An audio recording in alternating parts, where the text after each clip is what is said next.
Shalom para pendengar Radio Anugerah Ponaposogit. Kembali Brother Itok Rumbayan mengudara untuk berbagi firman Tuhan kepada saudara-saudara, saudari semuanya yang terkasih.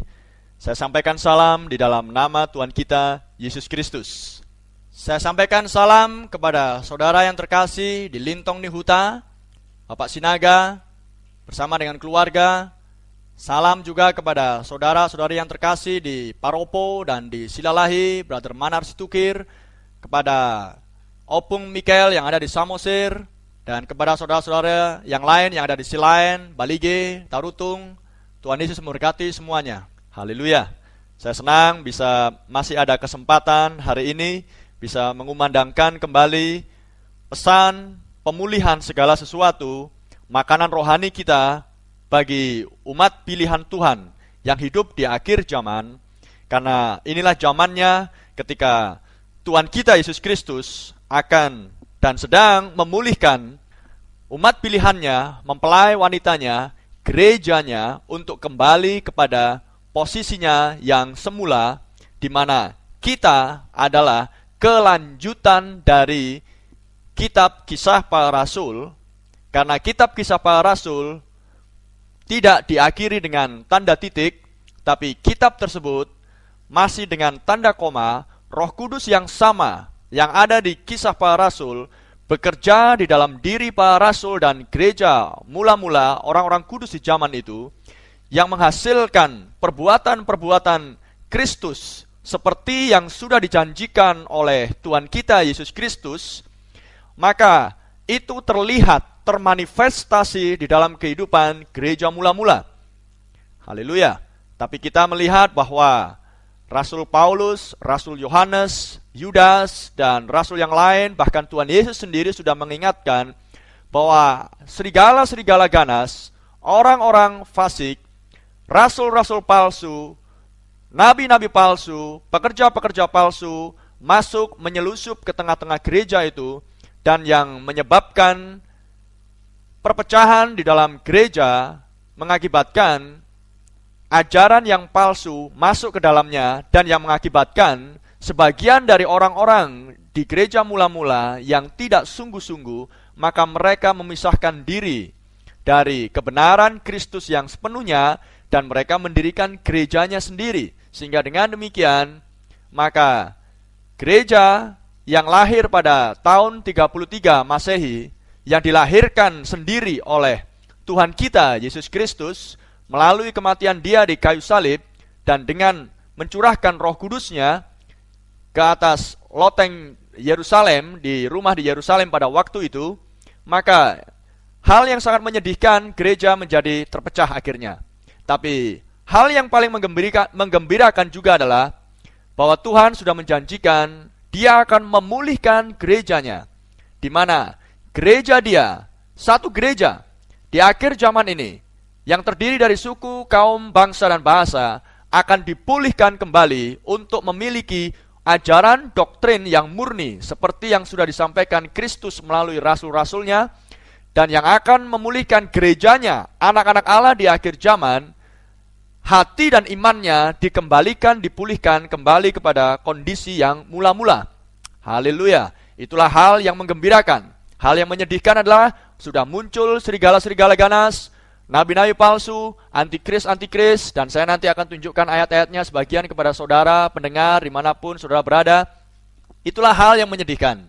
Itulah sebabnya kita mengucap syukur bahwa di akhir zaman, sebelum Yesus datang yang kedua, maka Dia mengirimkan pelayanan Nabi Elia untuk memulihkan iman anak-anak Allah di akhir zaman, untuk kembali memiliki iman yang sudah diberikan Tuhan Yesus kepada orang-orang kudusnya di gereja mula-mula. Dan hanya kepada anak-anak Allah, orang-orang pilihan yang seperti inilah, yang sudah dipulihkan hatinya, maka ketika Yesus datang yang kedua, merekalah orang-orang yang akan diubahkan tubuhnya dalam sekejap mata. Merekalah orang-orang yang akan bertemu dengan anak Allah di pertemuan di udara. Haleluya. Dan saya berharap para pendengar adalah bagian dari orang-orang tersebut. Baik, sebelum kita lanjutkan akan pembahasan kita tentang pemulihan segala sesuatu, baik, saya undang kita semua untuk menundukkan kepala dan hati kita, berdoa kepada Dia yang adalah penulis firman ini.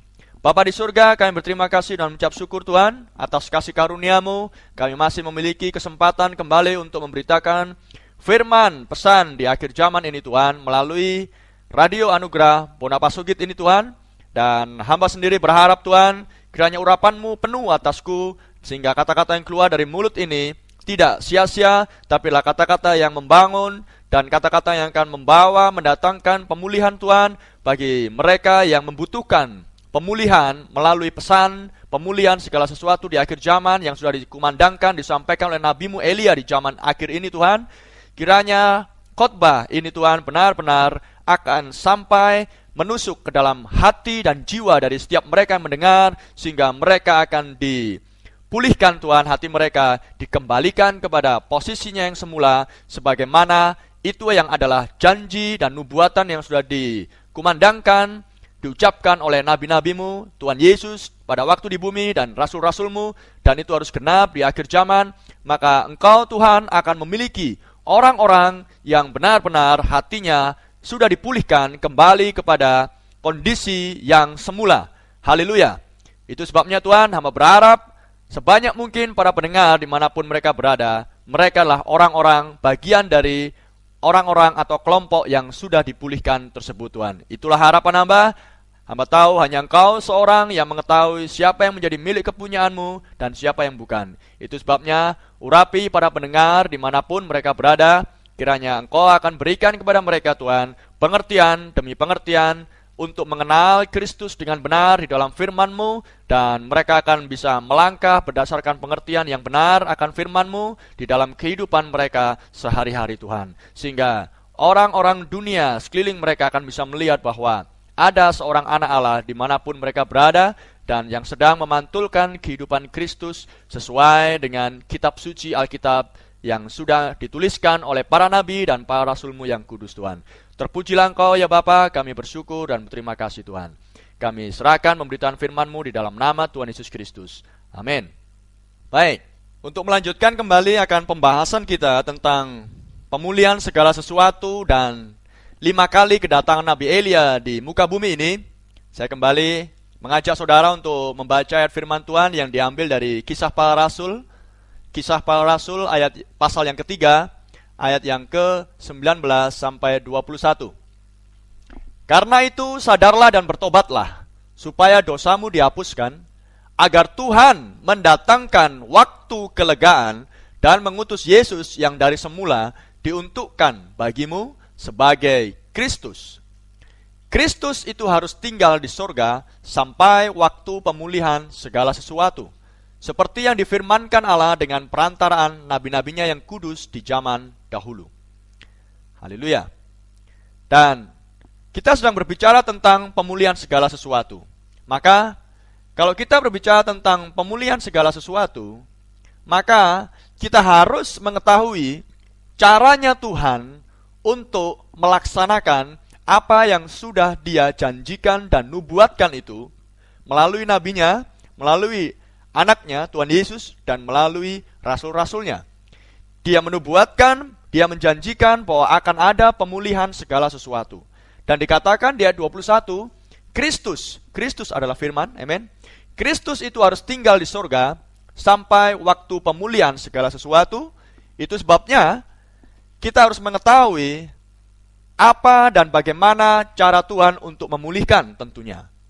Dan kalau muncul sebuah pertanyaan, atau saya mengajukan pertanyaan kepada diri saya sendiri ataupun kepada saudara, siapakah yang akan mengerjakan pemulihan segala sesuatu? Maka jawaban yang paling pasti adalah jelas Kristus sendiri. Karena Alkitab ini adalah Kristus itu sendiri, dan segala sesuatunya dikerjakan dan menjadi ada oleh Kristus. Maka pemulihan segala sesuatu pasti dikerjakan oleh Kristus sendiri. Namun, bagaimana caranya Kristus melaksanakannya, itulah yang perlu kita tahu. Sebab dikatakan di ayat firman Tuhan, Kristus juga yang adalah Yesus kita, Tuhan kita, Yesus juga yang sudah bernubuat di Matius pasal 17 ayat yang ke 10 sampai 13 dikatakan di situ, lalu murid-muridnya bertanya kepadanya, kalau demikian mengapa ahli-ahli Taurat berkata bahwa Elia harus datang dahulu? Jawab Yesus, perhatikan, jawab Yesus, memang Elia akan datang dan memulihkan segala sesuatu. Berarti, bagaimana cara Kristus melaksanakan janjinya untuk memulihkan segala sesuatu? Yaitu dengan cara dia mengutus Nabi Elia. Tapi perhatikan ayat 12.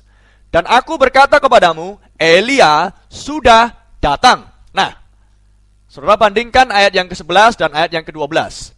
Di ayat 11 dikatakan Elia akan datang dan memulihkan segala sesuatu. Itulah tugas dia kalau dia datang. Tapi di ayat 12 dikatakan Elia sudah datang. Lah, bagaimana ini? Yang satu dikatakan akan datang, yang satu dikatakan sudah datang. Apakah Tuhan Yesus bingung? Oh, saudara dan saya yang seringkali bingung akan firman Tuhan. Yesus yang adalah firman, dia tidak pernah bingung.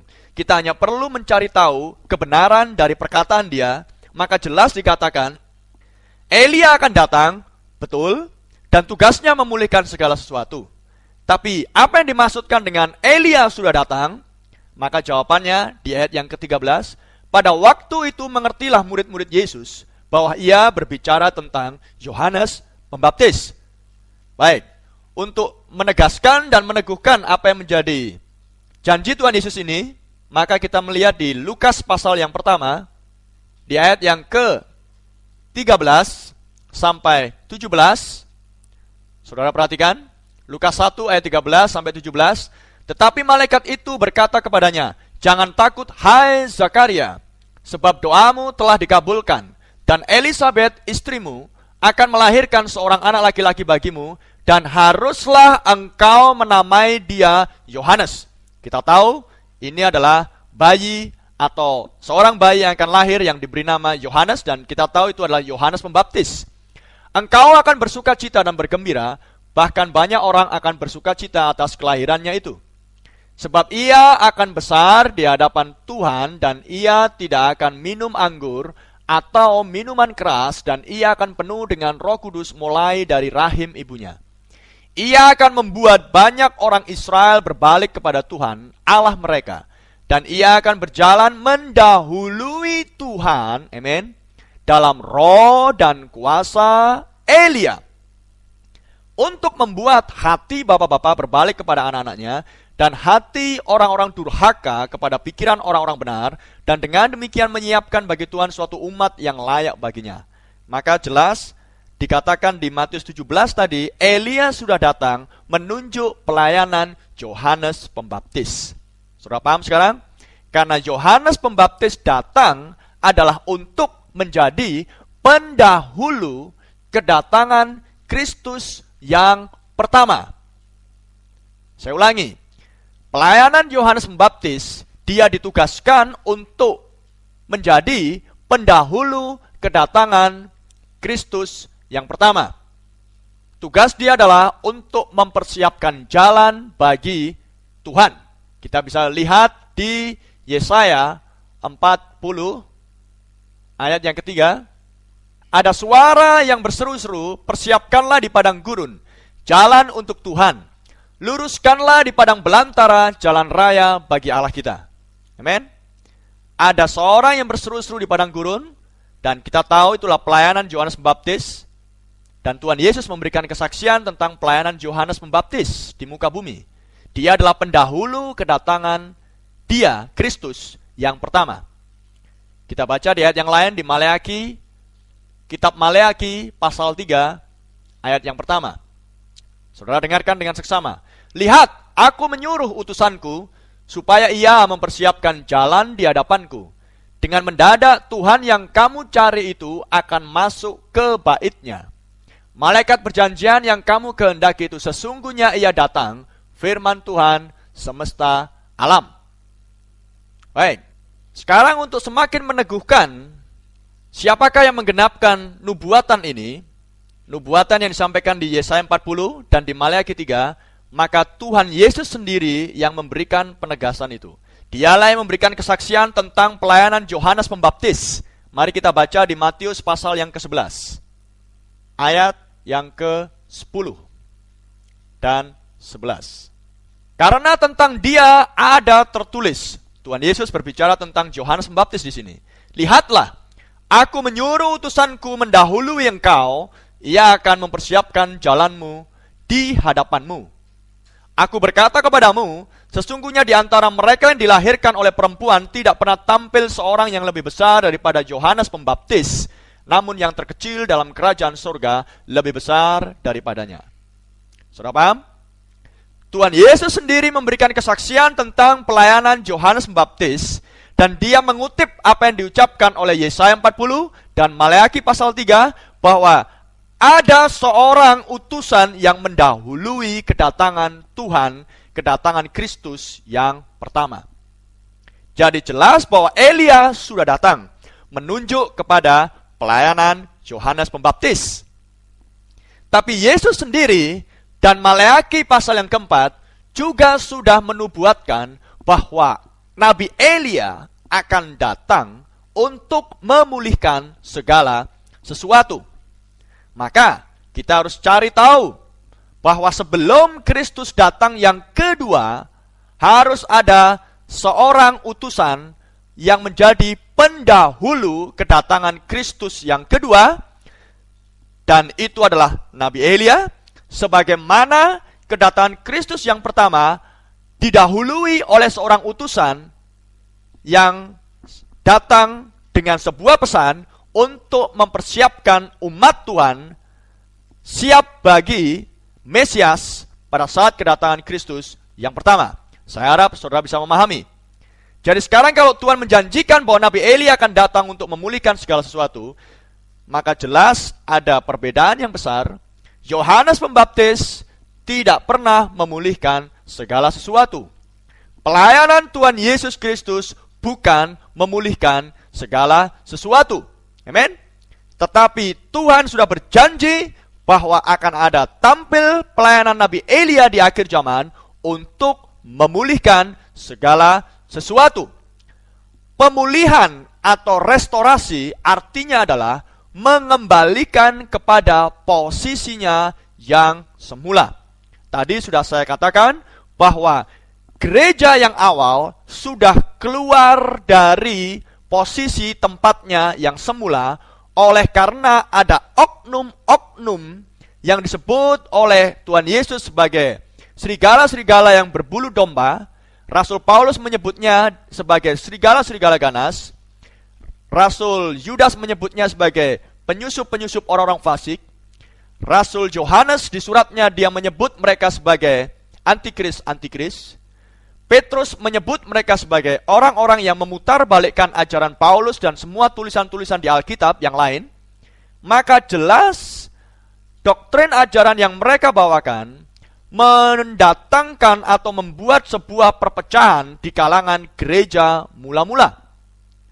Ajaran yang mereka bawakan jelas tentunya ajaran yang palsu, Alkitab katakan. Dan yang jelas bertentangan dengan pengajaran Tuhan Yesus yang sudah Tuhan Yesus ajarkan lewat nabi-nabinya. Maka itulah sebabnya Tuhan perlu memulihkan gereja kembali kepada kondisinya atau tempatnya yang semula. Makanya dia menjanjikan pemulihan segala sesuatu. Dan dikerjakan oleh Nabi Elia. Itulah sebabnya Kristus hanya bisa datang dan menjemput dan mengambil gereja mempelai wanita yang benar-benar hidupnya sudah dipulihkan kembali kepada kondisi keadaan yang semula. Haleluya. Itulah sebabnya Tuhan menjanjikan Nabi Elia akan datang untuk memulihkan segala sesuatu. Amin. Dan saya percaya itu. Dan saya percaya dengan apa yang tertulis tanpa perlu menafsirkan. Doa saya adalah Tuhan kirimkan Nabi Elia seperti yang sudah engkau tuliskan lewat nabimu dan lewat rasulmu yang ada di dalam Alkitab. Haleluya. Saya tidak perlu penafsiran. Amin. Saya hanya perlu penggenapan dari sebuah nubuatan. Dan Alkitab katakan, orang yang bernubuat bukan menurut kehendaknya sendiri, tapi adalah dorongan Roh Kudus. Maka dengan demikian, sebuah nubuatan yang didorong oleh Roh Kudus, manusia mengucapkannya, maka nubuatan itu harus digenapkan dan ditafsirkan sendiri oleh Roh Kudus. Saudara percaya itu? Saya harap saudara percaya. Yesaya 40, Yesaya bernubuat. Ada suara orang yang berseru-seru di padang gurun. Nabi Maleaki bernubuat. Akan datang seorang pendahulu menyiapkan jalan bagi Tuhan. Maka kita tahu, kedua ayat nubuatan itu genap dengan sendirinya ketika tampil Yohanes Pembaptis di muka bumi. Haleluya. Amen. Sudah mengerti ini? Maka hal yang sama, kalau Tuhan sudah berjanji lewat nabi-nabinya, lewat dirinya sendiri, dan rasul-rasulnya, bahwa akan datang pemulihan segala sesuatu, dan itu adalah dikerjakan oleh Nabi Elia, maka saudara, tunggu waktunya, di zaman apa Nabi Elia akan dimunculkan, dan ketika Nabi Elia muncul, maka dialah penggenapan dari nubuatan-nubuatan tersebut. Maka dengan demikian, kemunculan Yohanes Pembaptis adalah penafsiran yang benar dari nubuatan Nabi Yesaya dan nubuatan Nabi Maleaki. Kemunculan Nabi Elia di akhir zaman yang sudah saya sebutkan namanya William Marion Branham adalah penggenapan atau penafsiran dari Roh Kudus sendiri tentang nubuatan yang sudah dia nyatakan lewat nabi-nabinya, lewat anaknya sendiri, Tuhan Yesus, dan lewat rasul-rasulnya. Jadi dengan demikian, saudara dan saya tidak perlu menafsirkan dengan penafsiran manusia. Saudara paham? Haleluya. Oke, sekarang saya tunjukkan lagi kepada saudara untuk mengingatkan pelajaran yang kemarin. Elia datang sebanyak 5 kali. Tuhan memakai pelayanan Elia ini, haleluya, untuk sebuah pekerjaan yang khusus di masing-masing zaman. Kedatangan Nabi Elia yang pertama, Elia dari Tisbe. 1 Raja-Raja 17 ayat 1. Saudara yang mau mencatat, 1 Raja-Raja 17 ayat 1. Kedatangan Elia yang kedua ada di dalam diri Elisa. 2 Raja-Raja 2 ayat 15. Kedatangan Elia yang ketiga adalah di dalam diri Yohanes Pembaptis. Ayatnya sudah kita baca tadi, Lukas 1 ayat 17. Dan saudara melihat, Elia yang pertama manusia, Elia yang kedua manusia, Elia yang ketiga manusia. Amen. Dan Tuhan janjikan Elia akan datang untuk memulihkan segala sesuatu sebelum Kristus datang yang kedua. Haleluya. Apakah dia bukan manusia? Otomatis saudara, dia pasti seorang sosok manusia yang jabatannya adalah nabi, dan yang spesifik, yang khusus, dia mengerjakan pelayanan seperti Nabi Elia yang sebelum dia. Sudah paham sekarang? Dia berwujud manusia. Itulah sebabnya secara pribadi saya sudah menguji akan khotbah dan pengajaran yang keluar dari mulut Nabi Elia di akhir zaman, yang saya percaya adalah William Branham. Di kantor saya, di rumah saya, saudara bisa mendapatkan informasi yang sangat lengkap dan komplit dari khotbah dan pengajaran dan kehidupan dari mulai lahir sampai dengan kematian William Marion Branham. Maka saya menemukan di situ bahwa apa yang disampaikan oleh William Marion Branham benar-benar membawa atau mendatangkan sebuah pesan pemulihan segala sesuatu, dan tidak ada satupun dari apa yang dia ucapkan bertentangan dengan firman yang tertulis, dan bahkan kehidupannya sendiri pun memanifestasikan kehidupan Tuhan Yesus Kristus pada waktu di bumi. Pelayanan yang sama 2000 tahun yang lalu dikerjakan oleh Tuhan Yesus. Sejarawan dan teolog-teolog besar dunia mengakui bahwa pelayanan yang Tuhan percayakan melalui William Branham hanya bisa disamakan dengan pelayanan Tuhan Yesus dan para nabi di perjanjian lama. Oh, glory, haleluya. Itulah sebabnya saudara, saya sangat yakin dan percaya bahwa William Marion Branham adalah Elia yang keempat yang muncul di akhir zaman, yang akan menjadi pendahulu, utusan yang mendahului kedatangan Kristus yang kedua bagi mempelai wanitanya. Dan pesan yang akan dia sampaikan dan yang sudah dinyatakan adalah pesan pemulihan segala sesuatu. Glory, haleluya. Saya berharap saudara bisa menangkap hal itu. Dan Elia yang kelima datang, dia akan datang bersama dengan Musa, yang disebutkan di Wahyu 11 sebagai dua saksi Allah. Saya tidak akan terlalu membahas hal yang ini karena tidak ada hubungannya dengan pemulihan segala sesuatu. Hanya sekedar memberikan informasi kepada saudara bahwa Elia akan datang bersama dengan Musa ketika mempelai wanita sudah diambil dari bumi. Karena pelayanan kedua saksi ini, Musa dan Elia, hanya diperuntukkan untuk memperkenalkan Mesias bagi orang-orang Yahudi. Itulah sebabnya Tuhan harus bawa dulu orang-orang Yahudi, orang-orang Israel, melalui penderitaan demi penderitaan, ketika mereka sudah diserakkan, dicerai-beraikan pada tahun 70 Masehi oleh karena penolakan mereka terhadap Mesias mereka. Dan Tuhan bangkitkan seorang jenderal bernama Titus dari kerajaan Romawi, dan dia mengirimkan pasukannya dan menghancurkan bait suci yang mereka bangga-banggakan di Yerusalem. Dan dari sejak tahun 70 penyerangan ke Yerusalem itu, maka Yahudi Israel tercerai-berai ke seluruh penjuru muka bumi ini. Haleluya. Tapi Tuhan melalui perang dunia pertama, melalui perang dunia kedua, amen, maka Tuhan membawa umat Yahudi ini kembali lagi ke tanah Kanaan, Israel sana, Palestina. Dan pada tahun 1948 mereka memproklamirkan berdirinya negara Israel untuk menggenapkan apa yang sudah dinubuatkan oleh nabi-nabi di perjanjian lama dan yang dinubuatkan sendiri oleh Tuhan Yesus Kristus di kitab Lukas. Haleluya. Maka dengan demikian kita mendapati di situ, ketika Israel sudah menjadi sebuah negara, itu adalah sebuah tanda di akhir zaman, amen, di mana Tuhan akan menyelesaikan urusannya untuk mengambil mempelai wanita di akhir zaman ini, yaitu mempelai wanita yang berasal dari luar Israel, amen, yang akan dikumpulkan,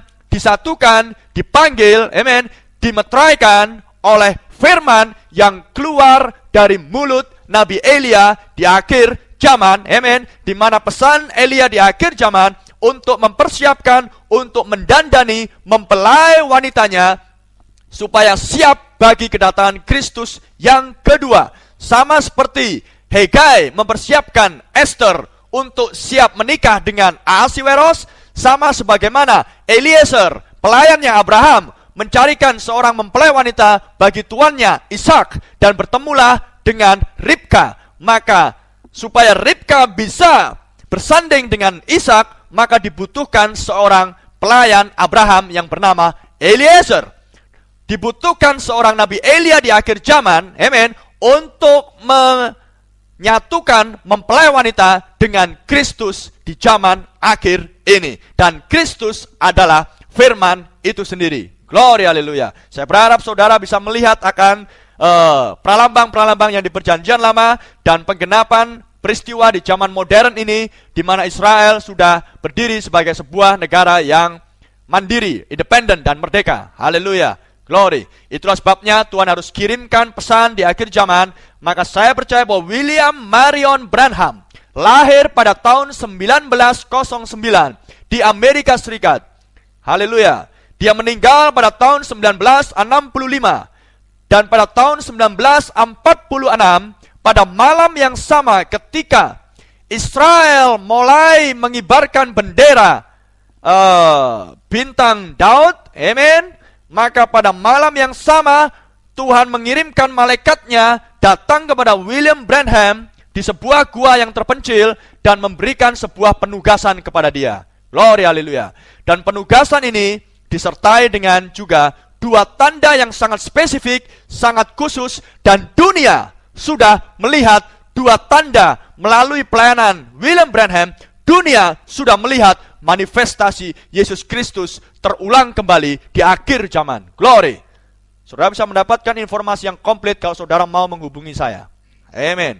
Haleluya. Itulah sebabnya saudara, melalui pelayanan Nabi Elia di akhir zaman, oh glory, Tuhan akan memiliki kembali sebuah gereja, sekelompok umat yang dikenal sebagai mempelai wanita, yang disebut sebagai tubuh Kristus yang murni, yang mana akan memiliki doktrin, ajaran, dan kuasa, dan iman, dan kehidupan yang sama seperti yang Tuhan Yesus sudah suntikkan, alirkan oleh Roh Kudusnya, dan yang turun, dan yang hinggap, dan yang memenuhi gerejanya di gereja mula-mula, dan yang dimanifestasikan melalui pelayanan rasul-rasulnya dan orang-orang kudus di zaman tersebut. Amin. Dan hanya kepada orang-orang yang seperti inilah, yang iman dan hatinya sudah dipulihkan, maka Tuhan akan mengangkat mereka keluar dari muka bumi.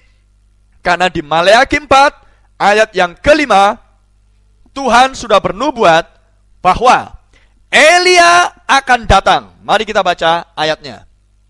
Saudara bisa buka di Maleakhi pasal yang keempat ayat yang kelima, tentang kapan Nabi Elia di akhir zaman akan dimunculkan.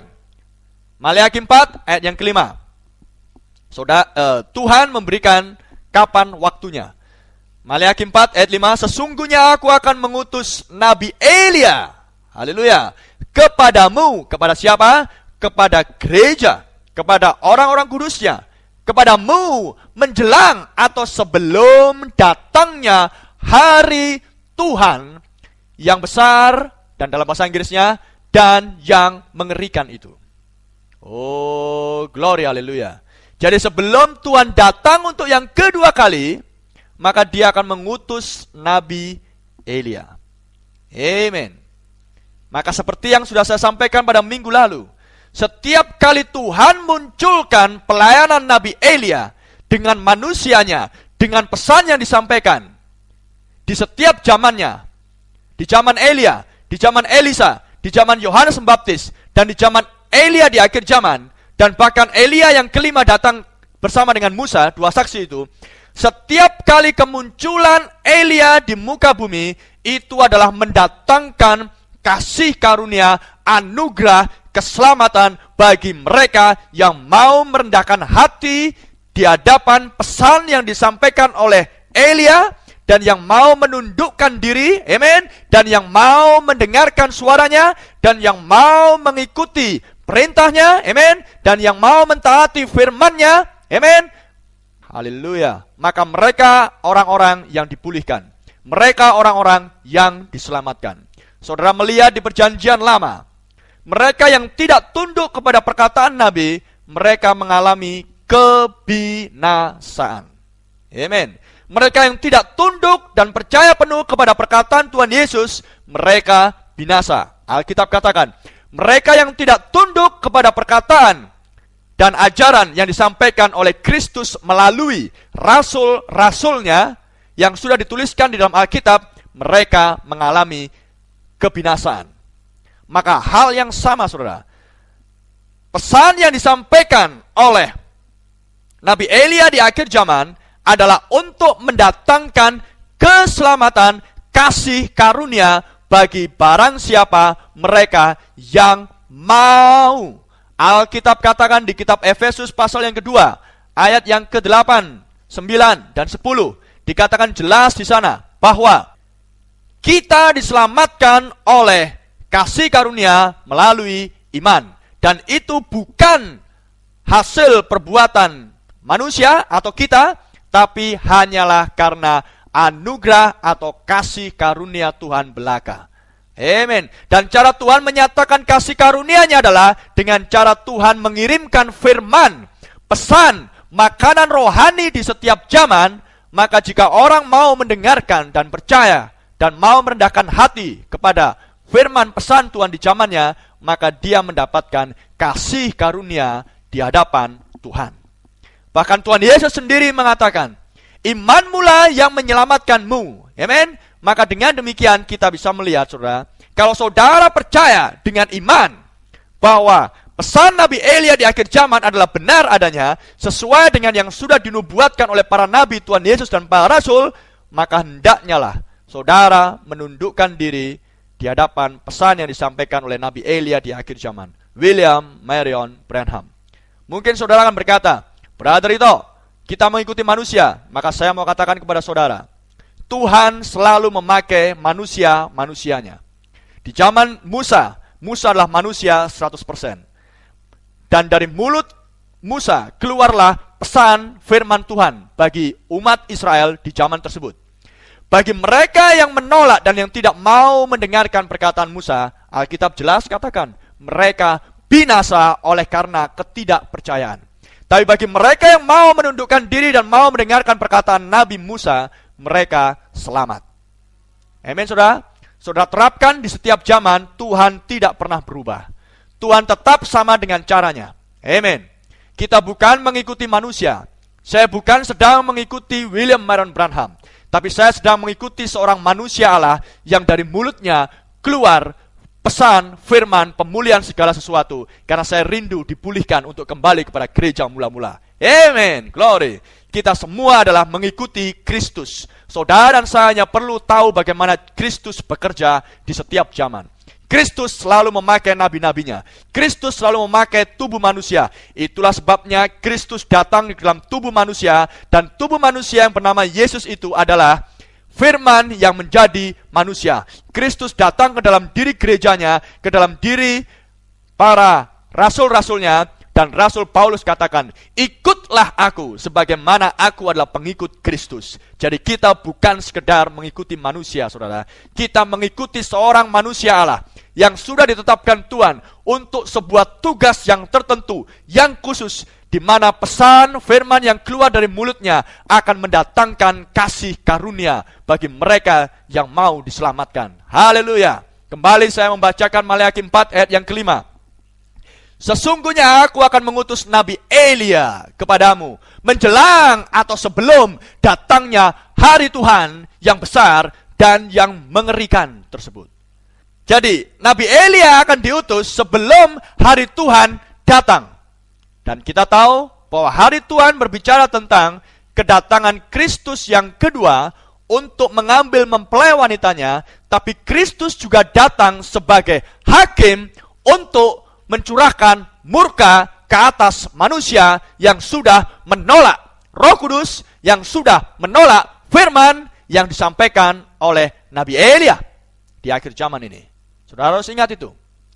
Kristus datang untuk mengambil mempelai wanitanya, ya, tapi Kristus juga datang untuk mencurahkan murkanya ke atas orang-orang fasik, orang-orang jahat, orang-orang yang mengklaim dirinya Kristen tapi kehidupannya jauh dari kehidupan kekristenan itu sendiri. Saudara paham yang saya maksudkan? Haleluya. Jadi sebelum Kristus bisa datang untuk mengambil mempelai wanitanya, sebelum Kristus bisa datang, Tuhan bisa datang untuk mencurahkan murkanya, Tuhan kirimkan kasih karunia dia. Tuhan kirimkan nabinya Elia, William Marion Branham, dengan pesan pemulihan segala sesuatu. Glory. Jadi pesan yang disampaikan di akhir zaman ini lewat nabinya Elia adalah pesan anugerah, pesan kasih karunia, amin, dan pesan pembebasan untuk membebaskan saudara dan saya dari keterikatan kita kepada sistem-sistem organisasi, kredo, dogma, gerejawi yang dibangun di atas kesombongan, arogansi manusia. Kita mau dikeluarkan dari sistem-sistem tersebut. Sebagaimana Tuhan mengutus Musa di Keluaran pasal 3 untuk membebaskan Israel dari sistem perbudakan di Mesir untuk dibawa masuk ke tanah perjanjian, sebagaimana Tuhan mengutus anaknya sendiri, Tuhan Yesus kita, haleluya, untuk mengeluarkan umat pilihan dari sistem agama Yudaisme, Yahudi, untuk dibawa masuk ke dalam baptisan Roh Kudus. Glory. Maka pola yang sama di akhir zaman, sebelum datangnya kerajaan 1000 tahun, amin, kerajaan damai, masa damai yang akan dialami oleh umat manusia yang sudah menang, yang sudah ditebus di muka bumi ini, amin, untuk kembali kepada Eden yang semula, glory, maka Tuhan mengirimkan pelayanan Nabi Elia dengan sebuah pesan anak manusia, pesan Kristus sendiri,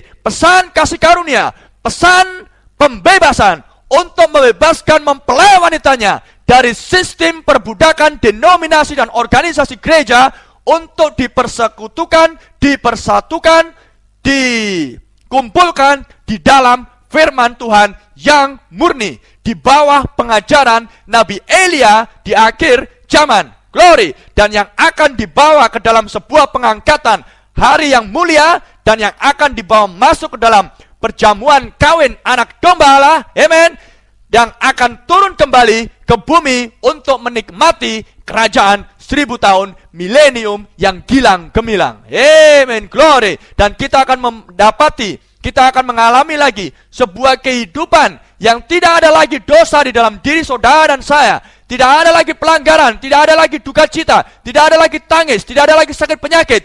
Hal yang sama yang dialami oleh Adam dan Hawa di Taman Eden sebelum keduanya jatuh ke dalam dosa. Dan dosa adalah ketidakpercayaan. Ketidakpercayaan terhadap firman Tuhan menghasilkan pelanggaran terhadap firman Tuhan, menghasilkan organisasi dan denominasi buatan manusia. Itulah sebabnya Tuhan kirimkan pesan pembebasan, pesan kasih karunia untuk membebaskan saudara dan saya dari keterikatan perbudakan organisasi denominasi buatan manusia. Oh, haleluya. Untuk dikumpulkan kita ke dalam firman-Nya yang murni. Amen. Saya berharap saudara bisa memahami akan hal ini. Mungkin kelihatannya bagi saudara ini cukup keras, tapi Tuhan butuh suatu yang sifatnya keras untuk menghajar, mendidik, dan mengkoreksi, dan mendisiplinkan gerejanya. Barang siapa yang kukasih, maka berilah hatinya untuk ditegur, dihajar, dan itulah bukti bahwa saudara dan saya lah anak-anak Allah. Amen, glory. Saudara percaya itu? Begitulah cara Tuhan mengasihi saudara dan saya. Bukan dengan mengelus-elus kita, membuai-buai kita, menggendong-gendong kita. Bukan dengan cara seperti itu kasih Tuhan dinyatakan kepada saudara dan saya. Tapi dengan sebuah disiplin yang tegas dan keras. Pengkoreksian, hajaran yang tegas. Itulah bukti bahwa Tuhan mengasihi saudara dan saya. Kasih adalah mengkoreksi. Amen. Haleluya. Kasih bukan seperti yang diajarkan manusia. Tapi kasih Kristus adalah mengkoreksi, membenarkan dan meluruskan sesuatu yang sudah bengkok dan yang sudah melenceng. Dan kita tahu, itulah sebabnya Tuhan janjikan pemulihan segala sesuatu. Karena sudah ada pembelokan, sudah ada pelencengan, sudah ada penyelewengan, sudah ada penyimpangan dari apa yang Tuhan sudah nyatakan dan berikan di gereja mula-mula lewat rasul-rasulnya yang kudus. Tuhan janjikan di akhir zaman, semua ajaran, semua doktrin yang sudah disampaikan oleh Tuhan Yesus lewat rasul-rasulnya, dan yang sudah diselewengkan, yang sudah dilencengkan, yang sudah diserongkan oleh orang-orang yang tidak bertanggung jawab, serigala-serigala ganas, maka di akhir zaman Tuhan akan luruskan kembali. Tuhan akan koreksi mana yang salah untuk dikembalikan pada posisinya yang benar. Dan cara Tuhan melakukan hal itu, Tuhan mendatangkan Nabi Elia di akhir zaman. Glory, haleluya. Jadi Nabi Elia diutus Tuhan menjelang atau sebelum datangnya hari Tuhan yang besar dan yang dahsyat itu, atau yang mengerikan.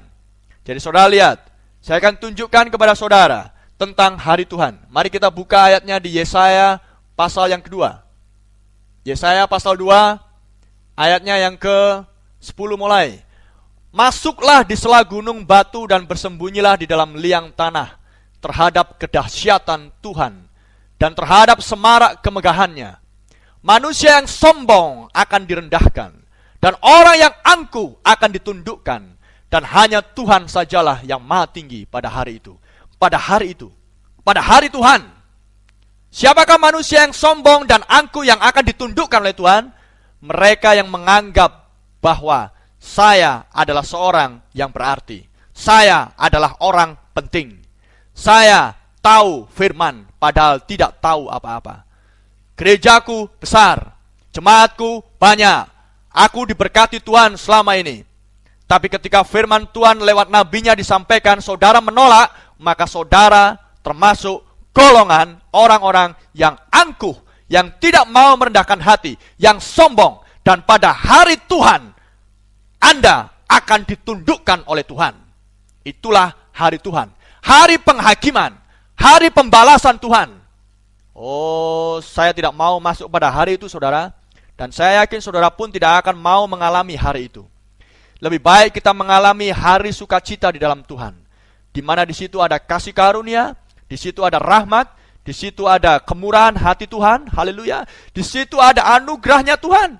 Makanya Tuhan kirimkan pelayanan Nabi Elia, saudara, untuk meluputkan umatnya dari penghakiman yang akan Tuhan jatuhkan ke atas muka bumi. Saya lanjutkan ayat yang ke-12.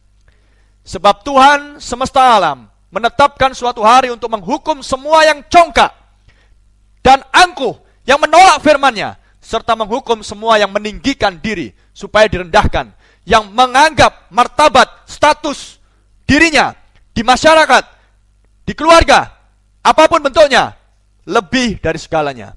Seharusnya saudara menempatkan Kristus, firman Tuhan, lebih di atas segala sesuatunya. Amin. Ayat yang ke-17. Manusia yang sombong akan ditundukkan, dan orang yang angkuh akan direndahkan.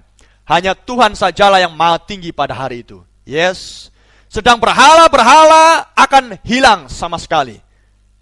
Saudara bisa memiliki berhala dalam hidupmu. Ketika saudara lebih mengutamakan harta, ketika saudara lebih mengutamakan uang, ketika saudara lebih mengutamakan penampilan tubuh, dandanan saudara, gereja saudara, dan lain sebagainya, Tuhan tidak mau dinomor duakan. Tuhan Allah kita adalah Allah yang cemburu, dan dialah api yang menghanguskan.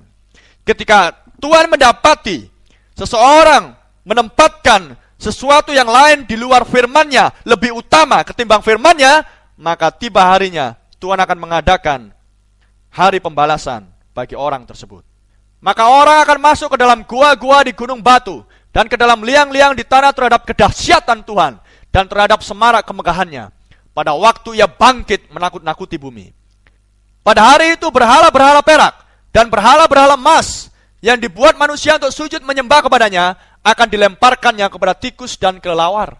Dan ia akan masuk ke dalam lekuk-lekuk di gunung batu dan ke dalam celah-celah di bukit batu terhadap kedahsyatan Tuhan dan terhadap semarak kemegahannya pada waktu ia bangkit menakut-nakuti bumi. Saudara, pada hari ketika Tuhan mencurahkan murkanya ke atas muka bumi ini, maka orang akan berlari ketakutan, tapi tidak ada tempat yang aman pada hari itu.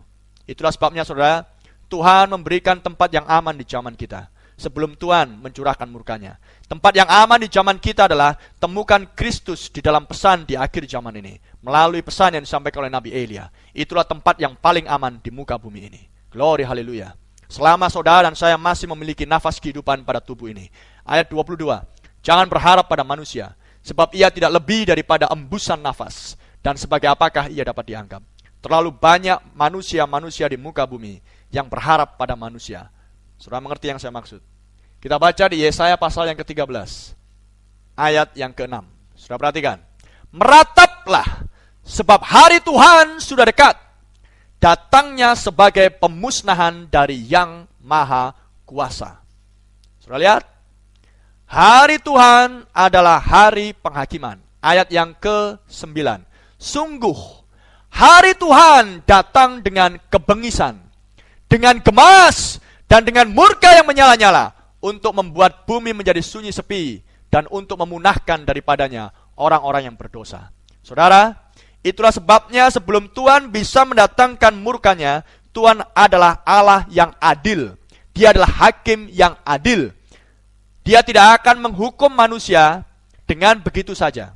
Penghukuman Tuhan datang kalau manusia menolak firman-Nya. Jadi sebelum manusia menolak firman-Nya, Tuhan berikan kesempatan untuk manusia mendengarkan firman-Nya. Maka Tuhan utus Nabi Elia.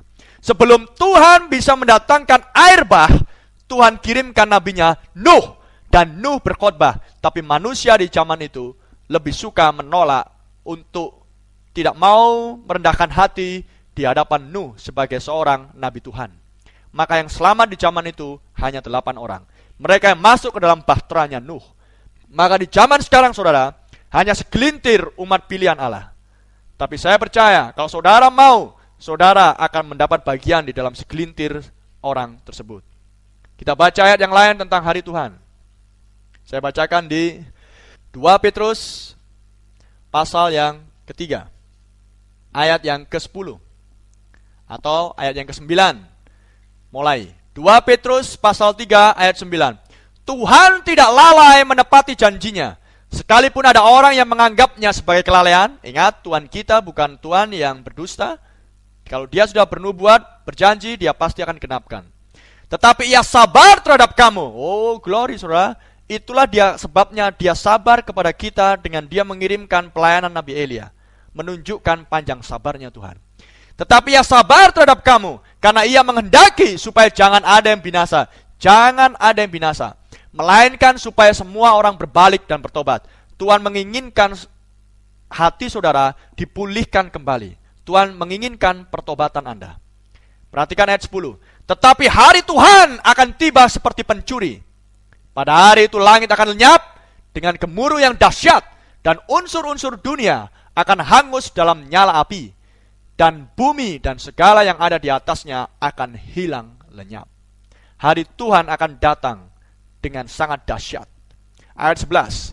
Jadi jika segala sesuatu ini akan hancur sedemikian, betapa suci dan salehnya kamu harus hidup. Yaitu kamu yang menantikan dan mempercepat kedatangan hari Allah.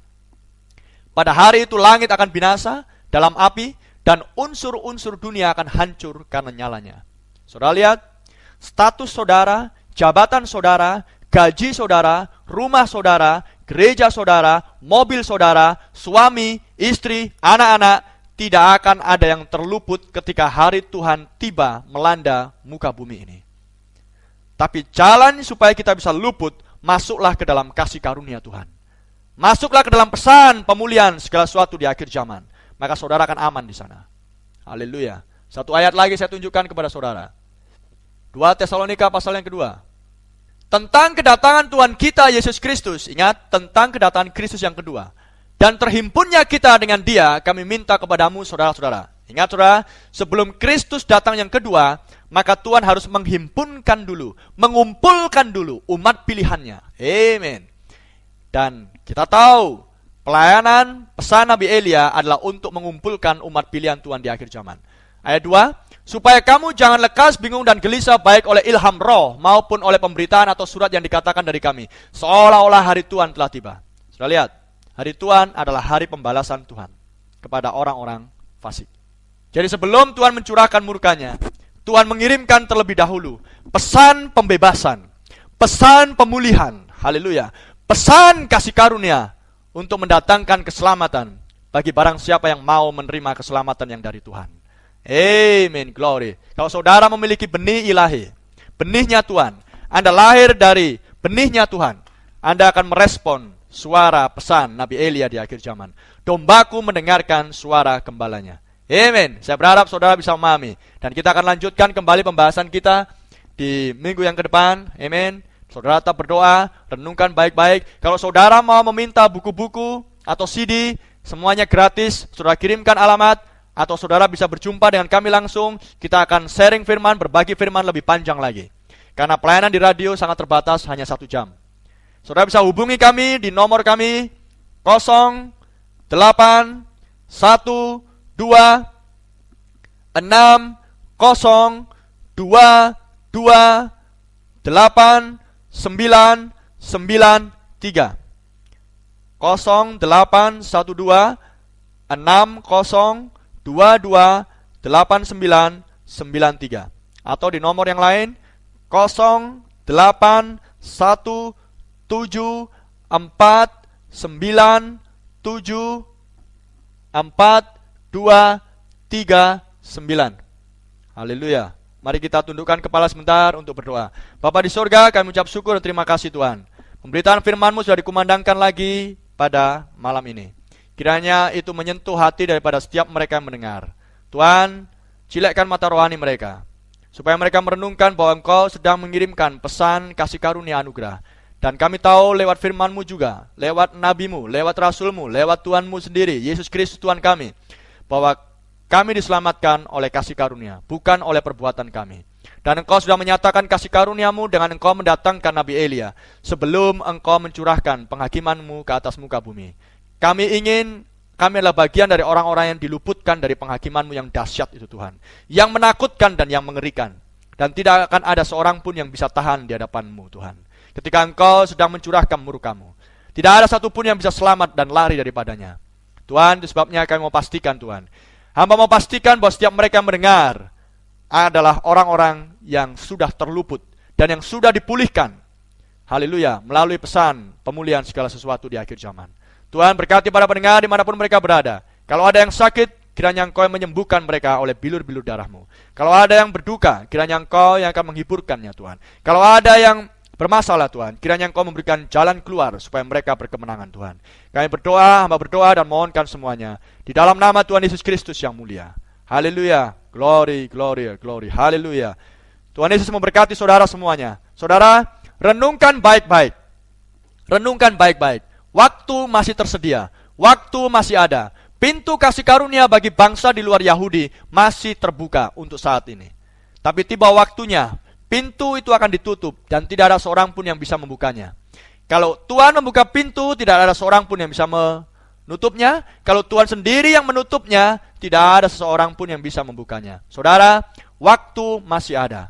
Haleluya. Pastikan Anda adalah orang-orang yang merendahkan hati.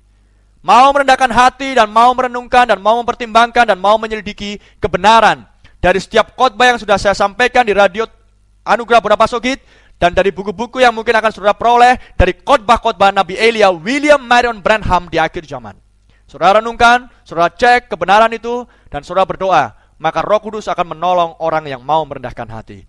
Selamat malam, Brother Ito Rumbayan. Tuhan Yesus memberkati semuanya.